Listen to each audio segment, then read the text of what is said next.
Anton ay lumaki sa isang payak at tahimik na bayan sa probinsya, kung saan ang tanawin ay puno ng mga taniman at malalayong kabahayan.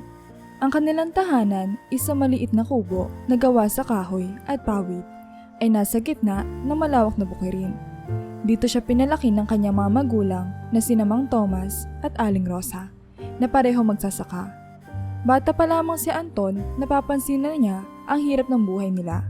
Ang araw-araw na pag-aasikaso sa sakahan, ang tila walang katapusang trabaho, at ang kakulangan ng pera para sa mga pangangailangan. "Mama, may pagkain pa ba tayo?" Tanong ni Anton habang nakatingin sa maliit na banga ng bigas. Halos wala na laman ito at alam niyang wala pa silang aning mais o palay. Sumagot si Aling Rosa na may ngiti kahit halatang pagod. "Meron pa anak, konting tiis na lang at mag-aani na tayo." Pilit niyang itinatago ang pag-aalala sa kanilang kalagayan. Halos araw-araw, si Mang Tomas ay nasa bukid mula umaga hanggang gabi. Hinuhukay ang lupa, nag-aasikaso ng mga pananim, umaasa na ang susunod na ani ay magiging sapat para sa kanilang lahat. Sa loob ng kanilang tahanan, si Anton ay tahimik na nag-aaral. Nasa ika-6 na baitang pa lamang siya, ngunit ramdam niya ang bigat na responsibilidad sa kanyang murang edad. Ang kanyang mga guro sa paaralan ay madalas magpuri sa kanya dahil masipag at matalino siya. Ngunit hindi nito nagbabago ang katotohanang hirap ang kanyang pamilya sa pang-araw-araw na gastusin. Isang gabi matapos ang hapunan na puro gulay at baho na kanin, kinausap ni Anton ang kanyang mga magulang. "Pa, Ma, parang gusto ko na pong tumigil sa pag-aaral." Nagulat si Mang Tomas at Aling Rosa. "Bakit mo naman nasabi yan, anak?" Tanong ni Mang Tomas habang nililinis ang kanyang mga kamay mula sa dumi ng bukid. "Alam mong mahalaga ang edukasyon. Gusto namin makapagtapos ka para hindi ka maghirap tulad namin." Napabuntong hininga si Anton at tumingin sa kanyang ama. "Nakikita ko po kasi kayo nahihirapan. Imbis na makapag-ipon tayo para sa kinabukasan, napupunta po sa mga bayarin sa eskwelahan at mga gamit ko. Baka mas makakatulong po ako kung tutulong na lang ako sa bukid." Napatigil si Aling Rosa at may mga luha na pumupuslit sa kanyang mga mata. "Anton, bata ka pa. Huwag mong isipin na kailangan mong magbuhat ng problema namin. Responsibilidad namin ng ama mo na itaguyod ka." Pero determinado si Anton. "Ayoko na pong makita kayo nahihirapan, Ma. Kaya ko na pong tumulong. At saka, kahit naman elementarya lang ang natapos ko, masaya na ako basta makakatulong ako dito." Walang magawa sina Mang Tomas at Aling Rosa kundi ang pag-isipan ang sinabi ni Anton. Alam nilang mabigat ang kanilang sitwasyon, pero mabigat din sa kanilang puso ang isipin na titigil ang kanilang anak sa pag-aaral. Kinabukasan habang nagtatrabaho sa bukid si Mang Tomas, huminto siya sandali at tinignan ang mga kamay niyang puno ng kalyo. Napansin niyang ganoon din ang magiging buhay ni Anton kapag nagdesisyon na itong tumulong sa kanila. Ngunit ang katotohanan wala silang sapat na pera upang ipagpatuloy ang edukasyon ni Anton ay matagal na bumabagabag sa kanyang isipan. Pag-uwi ni Mang Tomas mula sa bukid, napansin niya si Anton na naglilinis ng kanilang kalabaw. "Anton," tawag niya, "kung talagang desidido ka na tumigil sa pag-aaral, hindi kita pipigilan. Pero pangako mo sa amin ng ina mo, isang araw, babalikan mo rin yan. Hindi pwedeng dito ka na lang sa bukid habang buhay. May mas maliwanag kang kinabukasan." Tumingin si Anton sa kanyang ama, ramdam ang bigat na responsibilidad na ipinapasa sa kanya. "Opo, Pa. Pero para sa ngayon, dito muna ako sa inyo." Mula noon si Anton ay naging katuwanan ng kanyang mga magulang sa bukid. Bagaman hindi na siya bumalik sa paaralan, naging mas malapit sila bilang pamilya, nagtutulungan upang maiangat kahit paano ang kanilang kabuhayan. Lumipas sa mga buwan at hindi lamang sa bukid ang naging mundo ni Anton, na makita niya ang mga kakulangan sa kanilang pang-araw-araw na gastusin, napagpasyahan niya maghanap ng iba pang paraan upang makatulong sa kanyang mga magulang. Isang umaga, habang nag-aayos sa mga pananim sa bukid, nilapitan siya ni Aling Rosa. "Anton, mukhang mahirap na yata tong buwan na to. Wala na halos tayong bigas Malungkot na sabi ng kanyang ina. Oo nga ma, kaya naisip ko, hindi sapat yung kinikita natin dito sa bukid. Maghahanap ako ng ibang trabaho. Sagot ni Anton habang pinupunasan ang pawis mula sa noo. Huwag ka magpapahamak anak, alam mo mahirap na din ang kalagayan ng iyong ama. Ma, okay lang ako. Kailangan natin kumilos. Hindi pwedeng dito lang ako. Magtatanong-tanong ako mamaya sa bayan. Baka may pwede akong trabaho.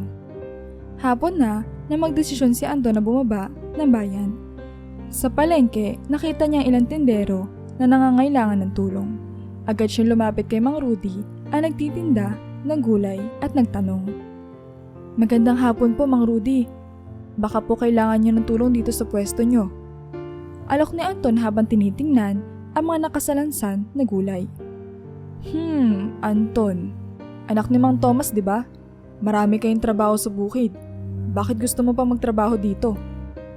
Tanong ni Mang Rudy habang abala sa pagbibilang ng kanyang paninda. Naisip ko lang po kasi, nakulang ang kinikita namin. Gusto ko po makatulong sa gastusin sa bahay. Mahinahong sagot ni Anton, sabay sulyap sa mga taong namimili sa paligid. Napangiti si Mang Rudy. Aba, masipag ka talaga. Bata ka pa lang. Kita ko na yan. Sige, pwedeng-pwede ka dito. Tutulong ka sa pag-aayos ng mga gulay at minsan magdi-deliver sa mga suki ko. Kaya mo ba yon? Opo, kaya ko po. Masayang sabi ni Anton may kasamang sigla ang kanyang mga mata. At doon nagsimula ang panibagong trabaho ni Anton sa palengke. Tuwing umaga, bago ang araw ng pagtatrabaho sa bukid, pumupunta na siya sa palengke upang tumulong kay Mang Rudy. Dinadala niya ang mga supot ng gulay at prutas patungo sa mga suki. Pinupunasan ang mga paninda at inaasikaso ang mga bumibili. Ngunit hindi pa roon natapos ang kanyang mga pagsusumikap. Isang araw, habang nagbabalik ng mga dyaryo sa tindahan ni Mang Boyet, naisipan niya magtanong. Mang Boyet, baka po kailangan niyo ng tagahatid ng mga dyaryo. Kailangan ko po kasi ng dagdag na pagkakakitaan. Seryosong sabi ni Anton. Anton, abay, hindi ka pa ba napapagod sa dami ng ginagawa mo? Bukid, palengke, tapos, dyaryo naman ngayon? Tumatawang tugon ni Mang Boyet pero nakita rin niya ang determinasyon sa mukha na binata. Kailangan ko po talagang gawin. Gusto ko pong makatulong ng husto sa mga magulang ko. Paliwanag ni Anton. Kung ganyan katindi ang dedikasyon mo, sige, sa'yo na ang trabaho. Maghatid ka ng mga dyaryo sa umaga, bago ka pumunta ng palengke o bukid.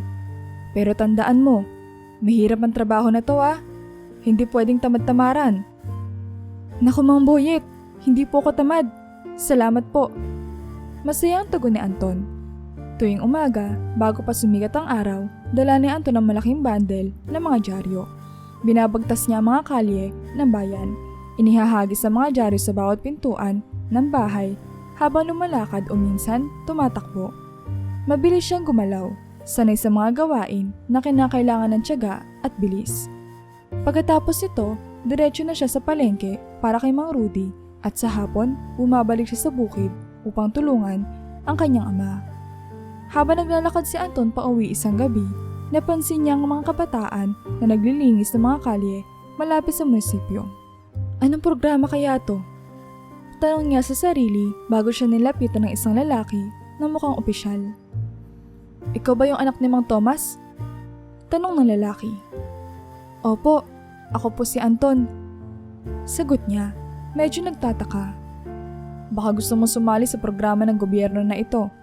Maglilinis tayo ng mga kalye at mga kanal. Kapalit nito, makakatanggap ka ng sahod. Hindi kalakihan, pero dagdag din sa gastos nyo. Nagtama ang mga mata ni Anton. Opo sir, kailangan ko po talaga ng trabaho. Kahit ano pong gawain, papasukan ko. At doon sinimulan ni Anton ang pagsali sa mga programa ng gobyerno. Tuwing hapon pagkatapos sa mga gawain sa palengke at bukid, kasama siya ng mga kabataang nagwawalis ng kalye, nag-aalis ng bara sa mga kanal at naglilinis sa mga pampublikong lugar. Kahit pagod, hindi iyon alintana ni Anton dahil alam niya lahat ng ito ay para sa kanyang pamilya. Isang gabi, habang nagpapahinga sila ni Mang Thomas matapos sa mahabang araw ng pagtatrabaho, tinanong siya ng kanyang ama. Anton, hindi ka ba napapagod? Halos araw-araw ka nasa labas, mula umaga hanggang gabi. Napatingin si Anton sa langit, pinagmamasdan ang mga bituin. Pa, pagod po. Pero mas mahirap po yung makitang hirap na hirap kayo ni Mama. Gagawin ko po ang lahat para mabawasan ang bigat ng buhay natin. Tumango si Mang Tomas, naaalala ang kanyang kabataan nang siya rin ang naging tanging pag-asa ng kanyang pamilya. Salamat anak, ipagpatuloy mo lang ang sipag mo. Balang araw, makakaraos din tayo. Sa bawat araw na lumilipas, nagiging mas masipag at matyaga si Anton. Hindi lamang siya isang simpleng magsasaka o tagahatid ng gulay, kundi isang anak na handang isakripisyo ang lahat para sa kanyang pamilya. At sa mga sumunod na taon, ang mga aral ng kanyang kabataan at ang mga hirap na kanyang pinagdaanan ay maghahanda sa kanya sa mas malalaking pagsubok na darating. Isang araw na tila normal lang para kay Anton, abala siya sa kanyang mga gawain sa bayan. Sumasakto ang sikat ng araw sa kanyang likod habang inihahanda niya ang mga paninda sa palengke. Hinihintay niya ang oras para mag-deliver ng dyaryo nang bigla siya nakatanggap ng balitang nagpabagsak ng kanyang mundo. Anton! Humahango sa tawag ni Mang Rudy ang nagtitinda ng gulay. May sunog daw sa inyo! Malaki daw ang apoy! Nanlaki ang mga mata ni Anton. Sunog? Sa amin? Nanginginig niyang tanong habang nagsisimula ng bumilis ang tibok ng kanyang puso. Oo, sa baryo niyo mismo! Sagot ni Mang Rudy habang iniaabot kay Anton ang susi ng isang tricycle na pwede niyang gamitin. Bilisan mo anak, baka mahuli ka! Agad naman tumalima si Anton. Tumakbo siya patungo sa daan at sumakay ng jeep na paakyat sa kanilang lugar. Sa kalagitnaan ng biyahe, kitang-kita niya ang napakaraming sasakyan ng bumbero na dumadaan sa kasalungatang direksyon patungo sa kanyang baryo. Nararamdaman ni Anton ang kaba sa kanyang dibdib. Mula sa malayo, nagsimula na rin magpakita ang makapal at maitim na usok na para bang ulap na nagbabadyang sumakop sa kanilang tahimik na bayan. Mama, Papa, bulong ni Anton sa sarili, halos pabulong na panalangin. Habang patuloy siya nakatingin sa usok na tila papalapit na papalapit. Hindi niya magawang pakalamahin ang kanyang sarili. Bawat minuto, nararamdaman niya parang mas lumalapit ang panganib. Huminto ang jeep sa di kalayuan mula sa pinangyarihan ng sunog at nagmamadali siyang bumaba. Pagdating niya, nakaharang mga bombero, pinipigilan ng mga tao sa pagsugod papasok sa lugar. Hindi pwedeng pumasok, delikado pa! Sigaw ng isang bombero habang pilit na itinutulak pabalik ang mga residenteng nag-aalala sa kanilang mga bahay. Hinahabol ni Anton ang kanyang hininga. Buong katawan niya ay nanginginig habang sinusubukang makita kung may makakapagbigay sa kanya ng impormasyon. Pare, yung bahay po namin, nasaan ang mga magulang ko? Tanong niya, halos hindi makahinga sa takot. Tinitigan siya ng bombero, ngunit wala itong sagot. Nagtumagal ang sunog, ang oras ay parang bumagal. Ang bawat segundo ay tila isang buong araw para kay Anton habang nakatingin siya sa mga naglalagablab na apoy na umabot sa kalangitan. Nanalangin siya ng paulit-ulit, umaasa na kahit papaano, ligtas ang kanyang mga magulang. Ngunit matapos ang ilang oras, nang tuluyan ang napawi ang apoy, nagkaroon na ng pagkakataon ng mga tao na makapasok sa lugar. Agad na nag-imbestiga ang mga bumbero, at ang unang balitang dumating ay tila isang palaso na tumama sa dibdib ni Anton. Lahat ng bahay na sunog.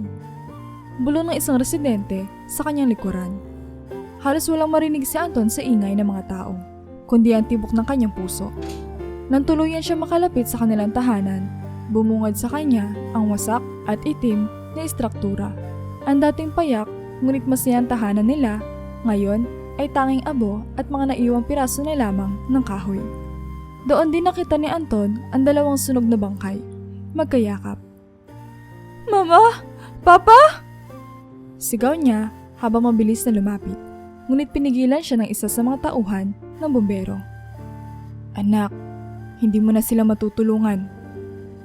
Nanginig ang tuhod ni Anton at bumagsak siya sa lupa. Hindi na kinaya ng kanyang katawan ang bigat ng nararamdaman. Ang mga magulang niya, sina Mang Thomas at Aling Rosa ay hindi nakaligtas.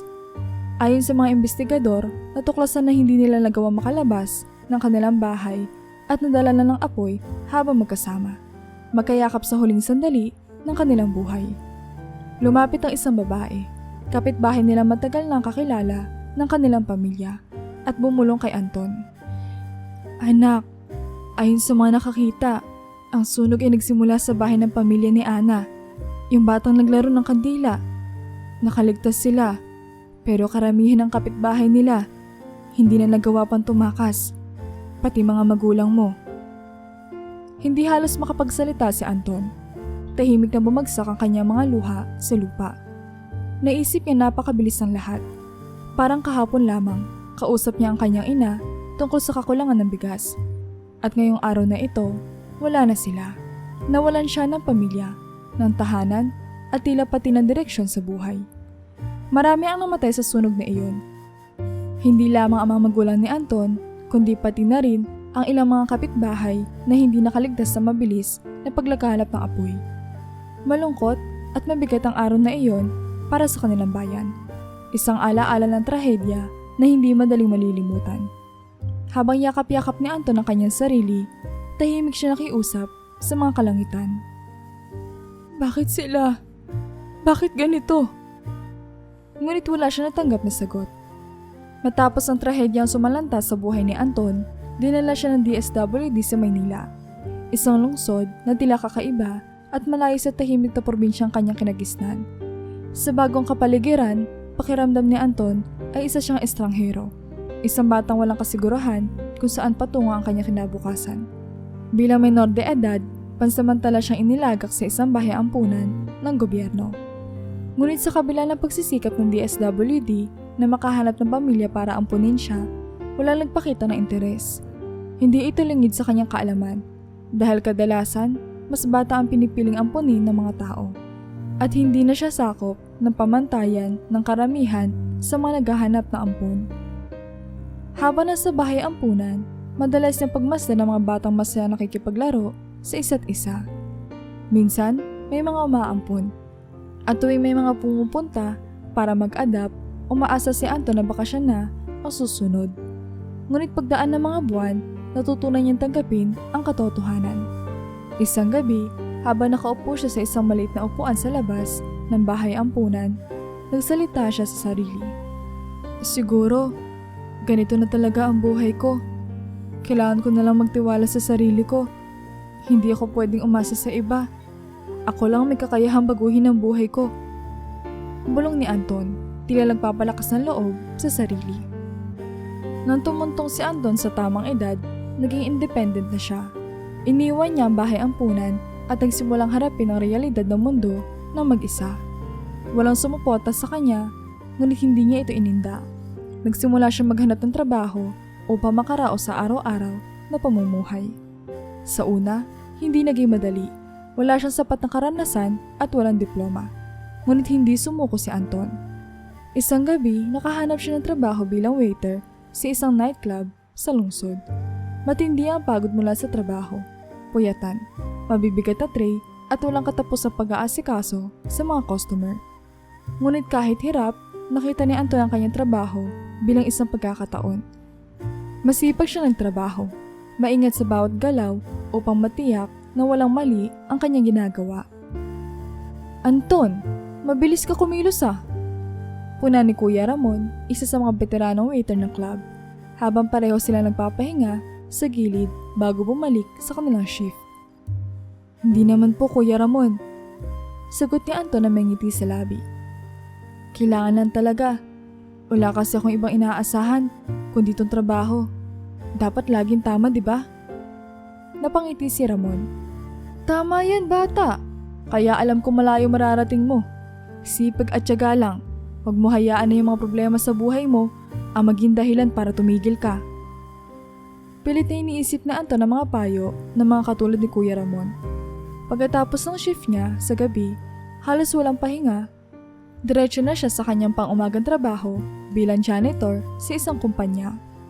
Dito, madalas siya magwalis, maglinis sa mga opisina at mag-maintain ng kalinisan ng buong gusali. Kahit nakakapagod, sinikap ni Anton na maging mabuting empleyado. Palagi siya nakangiti sa mga empleyado ng kumpanya. Madalas nagbibiro upang maging magaan ang trabaho at hindi siya nag-aatubili na tumulong kapag kailangan. Anton, salamat ha. Ang linis ng opisina ko. Sabi ng isang empleyado habang kinukuha niya ang kanyang tasa ng kape sa mesa. Mukhang may kakaibang sipag ka ngayon ah. Wala po yun sir. Ginagawa ko lang po ang trabaho ko. Sagot ni Anton na may ngiti, kahit pangaramdam niya ang bigat ng pagod mula sa kanyang mga trabaho. Sa bawat araw na lumipas, nakilala siya ng mga tao sa parehong nightclub at kumpanya. Hindi lamang dahil sa kanyang sipag, kundi pati na rin sa kanyang magandang pakikitungo. Kahit pagod na pagod, hindi nawawala ang pagiging magalang ni Anton sa lahat. Unti-unti niyang kinakaibigan ang mga nakakasalumuha niya, mga kasamahan, mga empleyado, maging mga customer sa club. Minsan, habang nagpapahinga sa pagitan ng mga shift, tahimik na iniisip ni Anton ang kanyang mga magulang at ang simpleng buhay sa bukid. Kung buhay lang sana kayo ma. Pa, sana proud kayo sa akin ngayon. Bulong niya sa sarili, sabay tingin sa mga kamay niyang punong-puno ng kalyo mula sa mga magkakasunod na trabaho. Alam niya malayo pa ang tatahakin niya. Pero sa bawat hakbang, sa bawat araw na nagpapatuloy siya, alam niyang ito ang tamang daan upang mabago ang kanyang buhay. Si Anton ay naging halimbawa ng sipag at determinasyon, isang batang biktima ng trahedya na hindi sumuko. Bagkus ay nagpursigi upang makabangon mula sa mga hirap ng buhay. Sa kabila na lahat ng pinagdaanan niya, nanatiling buo ang kanyang loob at hindi kailanman nawalan ng pag-asa na darating ang araw na siya ay makakaraos. Lumipas sa mga taon, nanatiling masipag si Anton, patuloy sa kanyang trabaho bilang janitor sa umaga at papalit-palit ng trabaho tuwing gabi. Mula sa pagiging isang waiter sa nightclub, nagtrabaho siya bilang gwardya sa isang kasino at kalaunan ay naging isang delivery boy. Sa bawat trabahong pinapasok niya, hindi alintanan ni Anton ang pagod at puyat. Lagi niya iniisip ang kanyang layunin, ang makaipon at magkaroon ng mas magandang kinabukasan. Tuwing matatanggap niya ang sahod, diretso agad si Anton sa bangko upang magdeposito. Alam niya hindi niya maaaring gastusin ang lahat ng kanyang kita, kaya tinitiis niya ang simpleng pamumuhay. Iniipon na bawat sentimo na maaari. Darating din ang araw na magiging maayos din ang lahat. Madalas niya sabihin sa sarili tuwing magbibilang siya ng perang naipon. Isa sa mga paboritong tambayan ni Anton tuwing tanghalian ay isang maliit na karinderya na nasa kanto malapit sa kanyang trabaho. Dito niya unang nakilala si Carmela, isang babaeng halos kaedad niya na nagsisilbi sa mga customer. Simpleng babae si Carmela, ngunit may kakaibang sigla at init ng pakikitungo na agad bumihag ng pansin ni Anton. Palagi siyang humingiti tuwing mag-aabot ng plato at hindi nagtagal, naging madalas ng kanilang pagbibiroan at kwentuhan.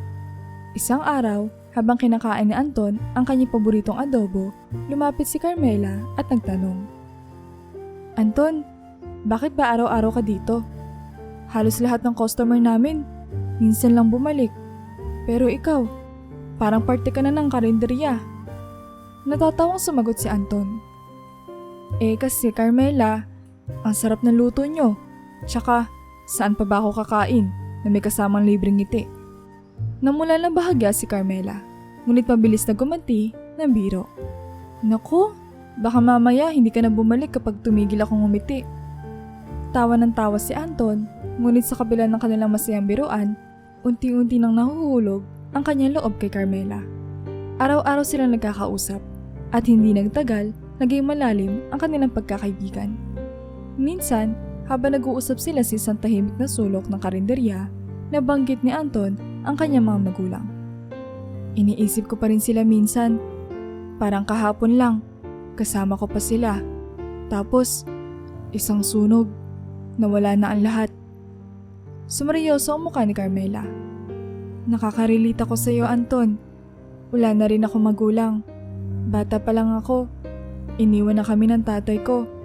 Tapos, nung namatay si mama, wala na ako maaasahan, kundi mga kaibigan ko. Tinitigan ni Anton si Carmela at sa unang pagkakataon, naramdaman niyang hindi siya nag-iisa. Saan ka natutulog ngayon? Sa bahay ng kaibigan ko. Nakikitara lang ako sa kanila. Hindi naman kasi sapat ang kinikita ko para makabukod. Nagtagpo ang kanilang mga mata. At sa sandaling iyon, alam nilang pareho sila ng sitwasyon. Pareho na ulila, pareho nagsusumikap na makaraos sa buhay. Isang gabi, matapos sila maghapunan sa karinderya, nagkaroon ng seryosong usapan si Anton at Carmela. Carmela, panimula ni Anton. Naisip ko lang, pareho naman tayong walang pamilya at pareho nagtatrabaho ng todo. Bakit hindi tayo magsama? I mean, mag-live-in na lang tayo. Pareho natin kailangan ng kasama at mas magiging magaan siguro ang lahat kung tutulungan natin ang isa't isa. Nag-isip si Carmela, ngunit hindi nagtagal ay ngumiti siya. Anton, siguro tama ka. Wala naman ako masyadong direksyon ngayon. Baka ito ang sagot sa mga pinagdadaanan natin. At doon nagsimula ang bagong yugto ng kanilang buhay. Nagsama sila sa isang maliit na apartment na sapat lang para sa kanilang dalawa. Pinagsama nila ang kanilang mga pangarap at pag-asa. Naniniwala magkasama nilang haharapin ang mga hamon ng buhay. Hindi nagtagal matapos magsama sina Anton at Carmela, isang masayang balita ang dumating sa kanilang buhay. Isang gabi, matapos ang kanilang simpleng hapunan, naupo si Carmela sa tabi ni Anton at marahang hinawakan ang kanyang kamay. Anton, may sasabihin ako. Nagsimula si Carmela. Medyo nangingiti habang pinipigilan ng kaba. Napatingin si Anton sa kanya. Ramdam ang kakaibang seryosong tono ng boses ng dati niyang kaibigan na ngayon ay kanyang asawa na. Ano yun, Carmela? Tanong ni Anton na tila natutunugan na ang balita pero ayaw pa magbadali ng konklusyon. Magiging tatay ka na. Sabay niyang bulong, may kasamang matamis ng ngiti. Halos hindi makapaniwala si Anton sa narinig niya. Kaya't ilang segundo siyang natahimik. Ramdam niyang bumilis ang tibok ng puso niya. At maya-maya'y biglang umiti ng malaki. Sabay yakap kay Carmela. Talaga? Magiging tatay na ako? Hindi mapigil ang maging emosyonal ni Anton habang tinatanong ito at napayakap siya na mahigpit kay Carmela. Oo, sagot ni Carmela sabay hagik-hik. Magiging tatay ka na talaga. Mula sa araw na iyon, nagsimula ang bagong kabanata sa kanilang buhay. Naging mas determinado si Anton sa kanyang trabaho. Nagtrabaho siya ng mas mahaba. Hindi ininda ang pagod o hirap. Alam niyang kailangan niyang doblehin ang sipag upang matiyak na magiging maayos ang kalagayan ng kanyang magiging anak. Lumipas sa mga buwan at isinilang ni Carmela ang isang malusog na sanggol na pinangalanan nilang Sam. Isang malalim na saya na naramdaman ni Anton nang unang beses niya makita ang kanyang anak. Habang karga niya si Sam, hindi maiwasang bumalik sa isip ni Anton ang kanyang sariling kabataan. Ang mga sakripisyong ginawa ng kanyang mga magulang na hindi na niya nakasama ng matagal. Anak, bulong ni Anton habang tinatanaw ang kanyang bagong silang na anak. Pangako ko, ibibigay ko sa iyo ang lahat ng hindi ko nakuha noon. Gagawin ko ang lahat para sa iyo at sa nanay mo. Isang taon lamang ang lumipas at nasundan agad ni Carmela ang kanilang panganay. Isinilang niya si Billy, isa pang malusog na sanggol na nagdala ng dagdag na saya sa kanilang tahanan. Bagamat dumami ang responsibilidad ni Anton, hindi ito naging hadlang sa kanya. Sa bawat araw na umuwi siya mula sa kanyang mga trabaho, laging sasalubungin siya ng masayang ngiti ng kanyang mga anak at sa bawat gabi nakikita niya natutulog sina Sam at Billy. Natutunaw ang lahat ng pagod na nararamdaman niya. Isang gabi habang nag-uusap sila ni Carmela bago matulog, hindi mapigilan ni Anton na magplano para sa kinabukasan ng kanilang mga anak. Carmela, simula niya habang nakatingin sa mga anak na mahimbing nang tutulog sa maliit nilang silid. Gusto kong bigyan sila ng mas magandang buhay kaysa sa naranasan ko noon. Hindi ako nakatapos ng pag-aaral, pero sila, gagawin ko ang lahat para makapag-aral sila sa magandang eskwelahan. Gusto kong magkaroon sila ng pagkakataong makamit ang mga pangarap nila. Tumingin si Carmela sa kanya, hawak ang kanyang kamay. Alam kong kaya mo yan, Anton. Hindi ka titigil. hanggang sa maabot mo mga pangarap natin para sa kanila. Nandito lang ako. Palagi kitang susuportahan. Sa bawat araw na lumipas, palaging nasa isipan ni Anton ang kinabukasan ng kanyang mga anak. Patuloy siya nagsusumikap sa kanyang trabaho, iniipon ng bawat barya at niniisip ang mga plano para sa kanilang pamilya. Minsan, sa gitna ng trabaho bilang delivery boy, nagmamonologo si Anton habang nagbibisikleta sa kalye. Kailangan ko mag-ipon ng mas marami pa. Bulong niya sa sarili habang humahagibis sa kalsada. Dala ang mga package. Ang edukasyon nila ang pinakamahalaga. Hindi ko nakuha yun noon, pero ibibigay ko sa kanila. Sa kabila ng hirap ng buhay, hindi nawalan ng pag-asa si Anton. Para sa kanya, ang bawat patak ng pawis ay may katumbas sa tagumpay. Tagumpay para sa kinabukasan ng kanyang pamilya. Sa bawat gabi na umuuwi siya, sinasalubong siya ng kanyang mga anak at pinupuno ng kanilang tawa ang maliit nilang tahanan. Sa bawat halakhak at hagik-hik, tila nawawala ang bigat ng mundo sa balikat ni Anton at natatanaw niya ang mas maliwanag na kinabukasan na kanyang pinagsusumikapang makamit para sa kanyang pamilya. Patuloy pa rin ang masipag na pamumuhay ni Anton bilang janitor sa kumpanyang kanyang pinagtatrabahuhan. Hindi siya kailanman naisipang umalis sa trabaho dahil bukod sa kakilala na niya ang karamihan ng mga empleyado, malapit na rin siya sa kanyang mga boss. Madalas may mga araw na tinatawag siya ng kanyang mga katrabaho para sa simpleng kwentuhan o para sa mga biruan. Nararamdaman ni Anton na hindi siya iba sa mga tao sa opisina. Bagamat janitor lamang siya, tinitingala siya ng marami dahil sa kanyang kasipagan at kabaitan. Anton, salamat ha. Ang sipag mo talaga. Hindi ko alam kung paano namin papanatiling malinis tong lugar na to kung wala ka. Sabi ni Maring Lita, isa sa mga sekretary ng kumpanya, habang tinutulungan siya maglinis ng kanilang opisina. Ah, wala yun Ma'am Lita. Trabaho lang naman po ito. Basta maayos, masaya na ako. Simpleng sagot ni Anton habang pinupunasan ang sahig. Napapangiti si Lita. Kahit paano Anton, ikaw ang nagdadala ng liwanag dito sa opisina. Masaya kaming kasama ka. Sa kabila ng kasiyahan sa kanyang trabaho bilang janitor, hindi rin tumigil si Anton sa pagbabantay ng kanilang tindahan tuwing gabi. Ipinatayo niya ito para may dagdag silang pagkakakitaan ni Carmela. Lalo na't kailangan ni Carmela ng trabaho na hindi malalayo sa kanilang mga anak. Sa araw, si Carmela ang nag-aasikaso ng tindahan. Abala sa mga bumibili habang pinapangalagaan ang kanilang mga anak. Sa gabi, kapag natutulog na ang mga bata, si Anton naman ang pumupunta sa tindahan upang magbantay. Madalas, sa kalagitnaan ng gabi, habang tahimik ang paligid at walang masyadong tao, naiisip ni Anton ang mga sakripisyo niya para sa kanyang pamilya. Nakaupo siya sa isang maliit na bangko sa tabi ng tindahan, nakatingin sa mga bituin. Sa wakas, kahit paano, may naipundar na rin tayo. Bulong niya sa sarili, iniisip ang tindahan na ngayoy nagbibigay ng kaunting ginhawa sa kanilang buhay. Hindi ko ito magagawa kung hindi dahil sa suporta ni Carmela. Sa tuwing may bibili sa kanilang tindahan, palagi nakangiti si Anton. Madalas pa nga, may ilang parokyano na kinakausap siya tungkol sa kanilang pamilya. Anton, hindi ka pa napapagod? Araw-araw janitor ka na. Tapos sa gabi, tindero ka pa? Tanong ng isa sa mga suki nila. Ah, hindi naman po. Sagot ni Anton na may ngiti sa labi. Sanay na po ako. Basta't para sa pamilya ko, kaya ko po ito. Sa kabila ng pagiging abala, minsan ay napapaisip si Anton kung sapat na ba ang kanyang nagagawa para sa kanyang pamilya.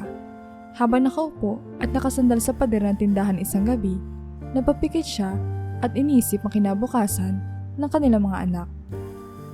Sam, Billy, ginagawa ko to para sa inyo. Gusto ko magkaroon kayo ng mas magandang kinabukasan. Yung hindi na kayo magtatrabaho ng ganito kahirap, tulad ko. Mahinang bulong niya habang tinatanaw ang kanyang tindahan. Sa mga gabing ganito, madalas na natutulog si Anton sa tindahan mismo. Dala na rin ng pagod mula sa maghapong trabaho. Nakangiti siya natutulog. Alam niyang bawat araw na dumadaan ay isa na namang hakbang papalapit sa mas maliwanag na kinabukasan para sa kanyang pamilya. Isang malamig na gabi ng Pasko, nagpasya sina Anton at ang kanyang pamilya na magbabakasyon sa isang amusement park. Matagal na nilang plano ang ganitong masayang bakasyon. Kaya't nung dumating ang araw na iyon, puno ng saya at kilig ang kanilang mga anak na sina Sam at Billy. Habang pinapanood ni Anton ang kanyang mga anak na masayang sumasakay sa roller coaster, hindi maiwasang bumalik sa kanyang isipan ang alaala ng kanyang mga magulang. Kung nandito lang sila, tiyak na masaya sila para sa amin. Bulong ni Anton sa sarili habang nakatingin sa kanyang mga anak. Hindi niya maiwasang isipin na kung hindi dahil sa mga sakripisyo at aral ng kanyang mga magulang, hindi niya makakamtan ang ganitong kasimple ngunit masayang buhay kasama ang kanyang sariling pamilya. Anton, tingnan mo yung mga bata. Ang saya-saya nila. Sabi ni Carmela na tumayo sa tabi ni Anton habang masayang pinapanood ang kanilang mga anak. Oo nga mahal. Sagot ni Anton habang pinipilit itago ang paminsang pag-aalala. Masarap sa pakiramdam na kahit paano naibibigay natin sa kanila yung mga simpleng bagay na hindi natin naranasan noon. Pagkatapos ng masayang araw sa park, sumakay sila ng jeep pa uwi. Bit-bit ang mga alaala ng kanilang bakasyon. Tahimik ang gabi at tila payapang natutulog ang mga kalsada ng lungsod. Ngunit habang patuloy sa biyahe, may dalawang lalaking pumasok sa jeep na tila may ibang balak. Agad napansin ni Anton ang kakaibang kilos ng mga ito. Mabilis ang galaw at tila balisa. Pa? Mahinang bulong ni Sam mula sa likuran. Parang iba yung dalawang yun. Tumingin si Anton sa mga lalaki, ngunit pinili niya manatiling kalmado. Huwag ka maingay. Bantayan mo lang si Billy. Sabi niya na mahinahon, pinipilit na huwag ipakita ang pag-aalala sa kanyang mga anak. Makalipas ng ilang minuto, habang binabaybay nila ang tagong kalsada sa 10 oras ng gabi, biglang sumigaw ang isa sa mga lalaki. Hold up to! Walang kikilos! Nagulat ang lahat ng pasahero at agad na naramdaman ang kaba at takot sa loob ng sasakyan. Isa-isa nilang inilabas ang kanilang mga pera at mahalagang gamit. Walang gustong sumubok, lumaban. Ngunit si Billy, na may determinasyon sa kanyang mata, bumulong kay Anton. Pa, mas marami tayo kaysa sa kanila. Kaya nating lumaban. Agad na hinawakan ni Anton ang braso ni Billy. Wag anak, hindi ito ang tamang panahon. Mas mahalaga ang buhay natin kaysa sa pera. Sabi ni Anton, mahigpit ngunit kalmado ang boses. Ramdam ni Billy ang seryosong tono ng kanyang ama, kaya kahit gusto niyang tumutol, nanatili siya nakaupo. Pagkatapos makuha ng mga hold-upper, ang pera at gamit ng mga pasahero, agad silang bumaba ng jeep at tumakas sa madilim na kalye. Naiwan ng mga pasahero na tahimik at nanginginig. Iniisip ang peligro na katatapos lamang nilang harapin.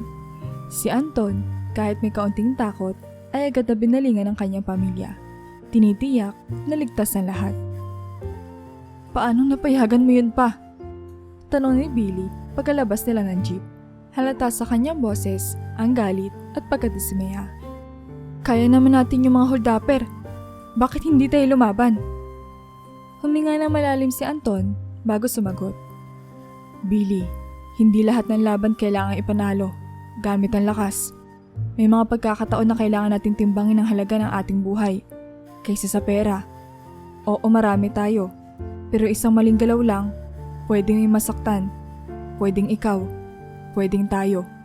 Napatahimik si Billy sa sagot ng kanyang ama. Hindi man niya lubos na maunawaan sa una, nakita niya ang punto ni Anton. Tumango na lamang siya, bumalik sa jeep at iniisip ang sinabi ng kanyang ama. Sa gabing iyon, sa kabila ng masayang simula ng araw, natutunan ng pamilya ni Anton ang isang mahalagang aral, na hindi lahat ng bagay sa mundo ay kayang palitan ng pera. At sa harap ng panganib, ang buhay ang pinakamahalagang ingatan. Mabilis na lumipas ang panahon pagkatapos ng trahedyang holdapan na naranasan ni Anton at ng kanyang pamilya. Parang kailan lang, masaya niyang pinapanood sina Sam at Billy na lumalaki. Ngunit ngayon ay graduate na sila sa kolehiyo at nagsimula ng kanilang mga buhay.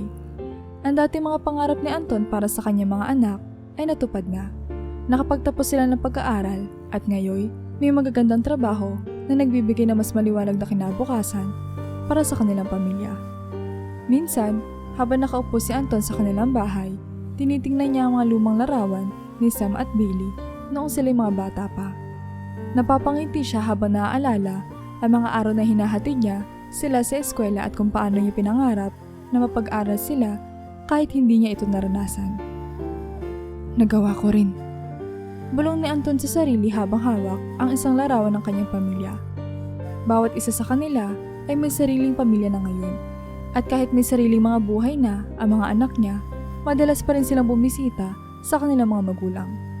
Tuwing Pasko, lahat sila ay nagsasama-sama. At si Anton, kasama si Carmela, ay masayang tinatanaw ang kanilang mga apo na naglalaro at tumatawa, puno ng buhay at saya. Sa kanyang trabaho, ramdam na ni Anton ang kanyang nalalapit na pagre-retiro. Hindi na kasing bilis ang kanyang kilos tulad ng dati at madalas na siyang mapagod. Ngunit kahit malapit na siyang magretiro, hindi kailanman nawala ang respeto at pagmamahal sa kanya ng mga tao sa kumpanya.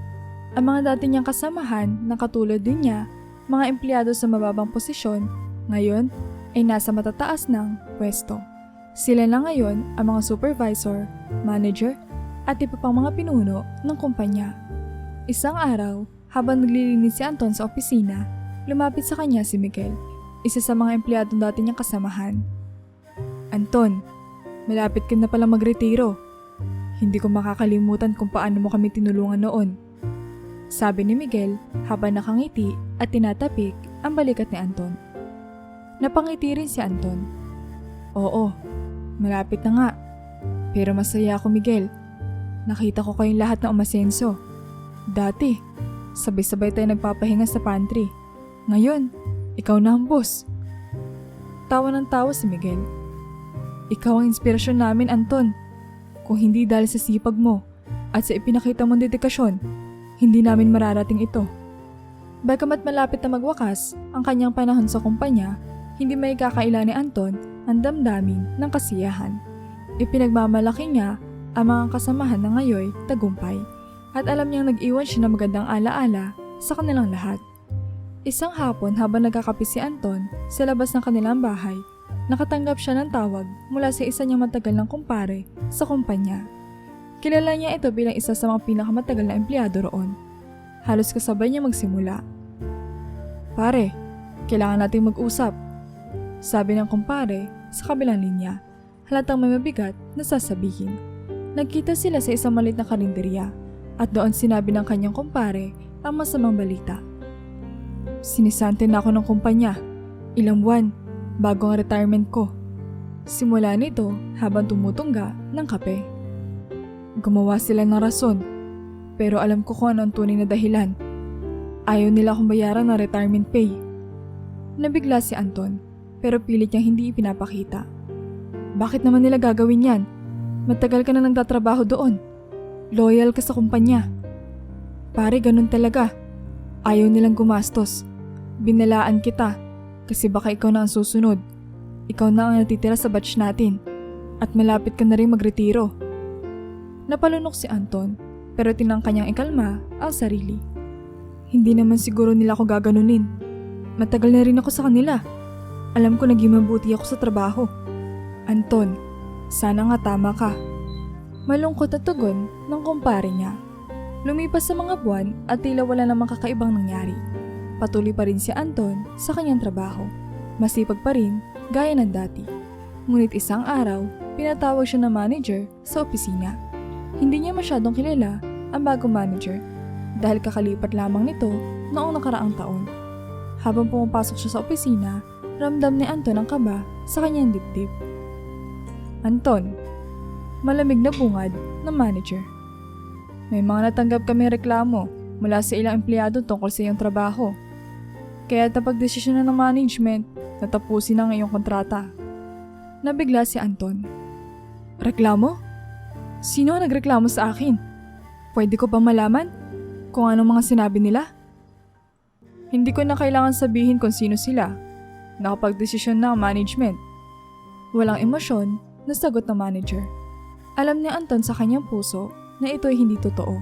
Ginagawa lang ng kumpanya ang parehong dahilan tulad ng sa kanyang kumpare upang makaiwas sa pagbabayad ng kanyang retirement pay. Pilit niyang nilalabanan ang bumubukal na galit, ngunit mas nananaig ang lungkot at pakiramdam ng pagtataksil. Nang lumabas siya ng opisina, hawak ang sulat na pagtanggal sa kanya. Tila napakabigat ng kanyang mga hakbang. Alam niya na buong buhay niya ay ibinuhos niya sa kumpanyang iyon. Ang mga taon ng pagsusumikap, ang mga sakripisyo ginawa niya para sa kanila, at ngayon, ganito lang ang magiging kapalit. Pagdating sa bahay, kinuwento ni Anton ang lahat sa kanyang mga anak. Galit na galit si Billy at Sam. Pa, hindi ito tama. Dapat ireklamo natin sila. Mariing sabi ni Billy, bakas ang galit sa kanyang boses. Tama si kuya pa. Dagdag ni Sam. Hindi natin pwedeng palampasin to. Dapat makuha mo yung retirement pay mo. Ngunit umiling si Anton. Pinakalma ang kanyang mga anak. Hindi na kailangan mga anak. Alam kong mali ang ginawa nila. Pero hindi ko na kailangan ng pera. Komportable na tayo ngayon. Mas mahalaga sa akin na tahimik ang buhay natin. Bagamat tanggap na ni Anton ang kanyang sitwasyon, ramdam niyang dinaya siya ng kumpanyang buong buhay niyang pinagsilbihan. Hindi dahil sa pera, kundi dahil sa respeto at halaga na sa tingin niya ay nararapat sa kanya. Sa kabila nito, pinili niyang patahimikin ang puso at ipagpatuloy ang buhay na masaya, kasama ang kanyang pamilya. Pagkalipas ng ilang linggo, wala nang sinisanti si Anton, may ilang dating kasamahan niya sa kumpanya ang nakapansin sa kanyang pagkawala. Madalas nila siyang tanungin at hindi maiwasang maging palaisipan kung bakit hindi na nila nakikita si Anton. Isang empleyadong kilala sa kanyang sipag at dedikasyon. Isang araw, habang bumibili si Anton ng pagkain sa paborito niyang tindahan, nilapitan siya ng isang dating katrabaho. Anton! Bakit hindi ka na pumapasok? Hindi ka na namin nakikita sa kumpanya. Tanong ng katrabaho, halatang naguguluhan. Huminga ng malalim si Anton bago sumagot. Sinisante na ako. Sabi ng management, may mga reklamo daw laban sa akin. Pero alam kong dahilan lang yun. Ayaw nilang bayaran ang retirement pay ko. Nagulat ang katrabaho. Anong reklamo? Kilala ka namin, Anton. Alam namin wala kang ginagawang masama. Grabe naman yun. Ganon talaga. Hindi ko na din pinalaki. Wala na akong magagawa. Sagot ni Anton, pilit ang umingiti. Kahit naramdam pa rin niya ang sakit ng pangyayari. Mabilis na kumalat ang balita sa kumpanya. Mula sa mga empleyado matagal ng kasamahan ni Anton hanggang sa mga supervisor at manager na naging malapit sa kanya. Lahat ay nagulat at nagalit sa balitang ito. Hindi nila inaasahan na ang isang tulad ni Anton na halos buong buhay ay ibinuhos sa kumpanya ay mawawala ng ganun na lamang. Isang araw, habang nagpapahinga si Anton sa kanilang tindahan, may narinig siyang balita mula sa isa sa kanyang mga dating kasamahan. Anton, may narinig ka na ba? Tanong nito. Anong balita? Sagot ni Anton, nagtataka. Sabay-sabay doon nag-resign ang maraming empleyado sa kumpanya. Mga malalapit sa'yo, yung mga dati mong kasamahan, pati yung ilang manager. Ayaw na rin nila magtrabaho sa kumpanyang hindi kayang pahalaga ng pagiging loyal ng mga empleyado. Nagulat si Anton sa narinig at hindi agad nakapagsalita. Hindi niya inakala na aabot sa ganito ang epekto ng kanyang pagkakasasante. Dahil sa akin? Tanong niya, tila hindi makapaniwala. Oo, Anton, nagising ang marami sa ginawa ng kumpanya sa'yo. Sabi nila, kung magtatagal pa sila sa kumpanyang ganito, baka dumating din ang araw na sila naman ang masasagasaan. Hindi nila kayang sikmurain ang ginawa sa'yo. Kaya mas mabuti pang maghanap sila ng kumpanyang marunong magpahalaga sa kanila. Hindi mapigilan ni Anton ang pagngiti, ngunit may halulungkot pa rin sa kanyang puso. Bagamat nasaktan siya sa ginawa ng kumpanya, nakatama siya ng kasiyahan na maraming tao ay nakakita ng halaga ng kanyang pagtatrabaho. Kahit pahuli na ito para sa kanya.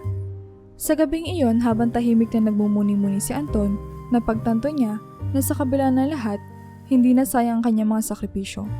Bagamat hindi siya pinarangalan ng kumpanyang pinaglingkuran niya ng mahabang panahon, pinarangalan siya ng respeto at suporta ng mga tao, mga kasamahan na nagpakita ng kanilang pagkakaisa at malasakit. Sa huli, mas mahalaga iyon para kay Anton kaysa sa anumang retirement pay. Ilang buwan matapos ang pagbibitiw ng maraming empleyado sa kumpanyang dati pinagsisilbihan ni Anton, may balitang umabot sa kanya habang siya'y nag-aayos sa mga paninda sa kanilang tindahan. Isang kakilala niya, si Mang Eddie, na dati rin niyang kasamahan sa kumpanya, ang nagkwento habang bumibili ng sigarilyo. "Anton, narinig mo na ba ang nangyari sa kumpanya?" Bungad ni Mang Eddie habang tumutungo sa counter ng tindahan. Tumingin si Anton, nagtataka. "Hindi pa, Mang Eddie. Ano bang balita?" Nalugi na raw. Nag-file na ng bankruptcy," sagot ni Mang Eddie habang umiiling. "Matagal ko nang inaasahan to. Masyado silang naging kahaman." Hindi ka agad nakapagsalita si Anton. Tumitig lang siya sa malayo.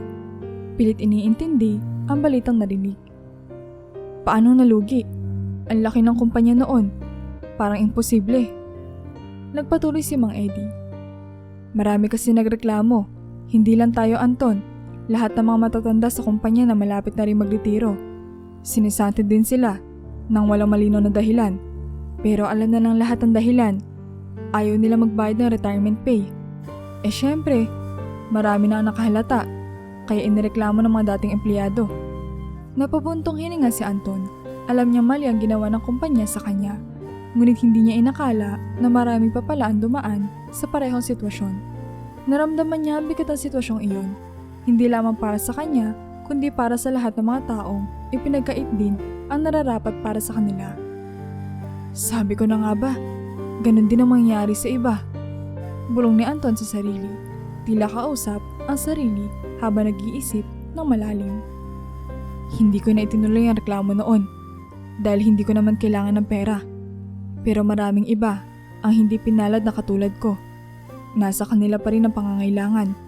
Kaya siguro, hindi na nila matiis." Sumagot si Mang Eddie. "Oo nga, kaya ang daming reklamo. Halos lahat ng matatanda na dating empleyado ay sabay-sabay nag-file ng complaint. Hindi na nila nakayanan ang sunod-sunod na reklamo, kaya bumagsak na ang kumpanya." Napayuko si Anton habang hinahawakan ang mesa ng tindahan. "Kumpanyang pinaglingkuran ko ng buong buhay ko. Sayang, hindi ko inakalang ganito magiging wakas nila."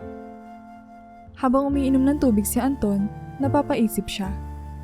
Kung naging mas patas lang sila, kung pahalagahan lang nila mga empleyado na nagbigay ng buhay nila sa kumpanya, hindi sana umabot sa ganito. Ramdam ni Anton ang bigat ng pagsisisi para sa kumpanya, ngunit alam niyang huli na ang lahat.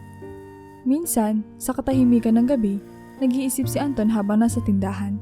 Naalala niya ang mga panahong masaya siya sa kanyang trabaho, ang mga oras na tapat siya naglilingkod para sa kumpanya. "Nawala lahat ng iyon," sabi niya sa sarili. "Dahil lang sa kasakiman. Sa halip na bigyan kami ng karampatang benepisyo, inuna nila ang sariling kapakanan." Alam ni Anton na tapos na ang kanyang yugto sa kumpanya. Kahit pa nalaman niyang nag-file na ito ng bankruptcy, hindi siya nakaramdam ng galak. Sa halip, isang malalim na pangunawa ang sumagi sa kanyang isipan. Na sa mundong ito, hindi lahat ng pagtatrabaho ng buong puso ay magbubunga ng tamang gantimpala. Ngunit para kay Anton, mahalaga pa rin ang paninindigan sa katapatan at pagiging totoo sa kanyang ginagawa. Sa kanyang huling pagninilay-nilay, sinabi niya sa sarili, "Hindi sayang ang buhay na ibinigay ko para magtrabaho ng tapat. Kahit hindi ako pinahalagahan, hindi ako nagsisi sa mga ginawa ko. Pero alam kong mas mabuti pa rin nakahanap ako ng ibang landas kasama ang pamilya ko." Sa paglipas ng mga taon, natutunan ni Anton na ang tunay na halaga ng buhay ay hindi nasusukat sa perang maaaring makuha mula sa isang kumpanya o trabaho. Bagamat hindi niya nakuha ang retirement pay na dapat sanay para sa kanya, masaya siya nagpatuloy sa buhay kasama ang kanyang pamilya. Naging malinaw kay Anton na mga taon ng pagtatrabaho niya bilang janitor ay hindi na sayang. Ito ang naging daan upang mabigyan niya ng magandang kinabukasan sina Sam at Billy, na pareho nakapagtapos ng kolehiyo at nagsimula ng kanilang buhay. Isang umaga, habang nag-aalmusal sila ng Carmela sa kanilang tahanan, tumunog ang telepono. Tumawag si Sam at kahit hindi pa nagsasabi, naramdaman na ni Anton ang kasiyahan sa boses ng anak. "Pa, Ma, May magandang balita ako. Masayang sabi ni Sam mula sa kabilang linya. Tumingin si Anton kay Carmela, sabik sa maaaring sabihin ni Sam. Ano yun anak? Tanong ni Anton habang umingiti na rin. Nagdadalang tao na si Elaine. Sagot ni Sam, hindi maitago ang saya sa boses. Magkakaapo na kayo pa. Biglang napuno ng saya ang puso ni Anton. Agad niya sinabi kay Carmela ang balita at sabay silang napayakap sa isa't isa. Hindi mapigil ang mapaluha sa sobrang kasiyahan. Lolo na ako! Bulalas ni Anton, halos hindi makapaniwala sa mga pangyayari. Magiging lola na rin ako! Sigaw ni Carmela, halos kasing saya ni Anton. Habang tinatanong ni Anton ang kanyang simpleng tahanan, naalala niya ang lahat ng pinagdaanan niya. Ang hirap, pagod at mga sakripisyo. Ang lahat ng iyon ay parang nawala sa isang iglap, napalitan ng walang katumbas na kasiyahan at pagmamalaki. Nakita niya ang resulta ng kanyang pagtsatsaga, hindi sa anyo ng kayamanan, kundi sa masayang buhay ng kanyang pamilya. Sa hapon ding iyon, dumating sina Sam at ang kanyang asawa na si Elaine. Agad na sinalubong ni Anton ang kanyang anak ng mahigpit na yakap. Habang pinagmamasdan niya si Elaine na masaya, ngunit may kabandala ang pagiging ina. Habang umiinom sila ng tsaa sa sala, napatingin si Anton sa kanyang pamilya at isang malalim na ngiti ang lumabas sa kanyang labi. Alam mo Sam, hindi lahat ng ginawa ko noon ay para sa akin. Para sa inyo talaga ang lahat ng ito. Wala nang mas mahalaga pa sa akin, kundi makita kayong masaya at nagtatagumpay sa buhay. Sabi ni Anton. Maraming salamat pa. Hindi kami magiging ganito kung hindi dahil sa sakripisyo mo. Sagot ni Sam, hawak ang kamay ng kanyang asawa. Bilang lolo, natagpuan ni Anton ang kaligayahan na hindi kayang ibigay ng anumang retirement pay o salapi. Naging maligaya siya hindi dahil sa material na yaman, kundi sa pagmamahal at pagkakaisa ng kanyang pamilya. Ang dating mga alalahanin tungkol sa pera at mga benepisyo ay tila napalitan ng kasiyahan sa buhay na puno ng pagmamahal. Sa dulo ng lahat, napagtanto ni Anton na ang tunay na kayamanan sa buhay ay hindi nasusukat sa perang kinikita mo, kundi sa mga relasyon, alaala at mga tao na pinagsisilbihan mo. Hindi na sayang ang mga taon ng pagsusumikap ni Anton dahil ang pinakamahalagang aral ng buhay ay ang pagbibigay ng walang hinihinging kapalit at pagyakap sa bawat sakripisyo bilang daan patungo sa mas maginhawang buhay ng iyong pamilya.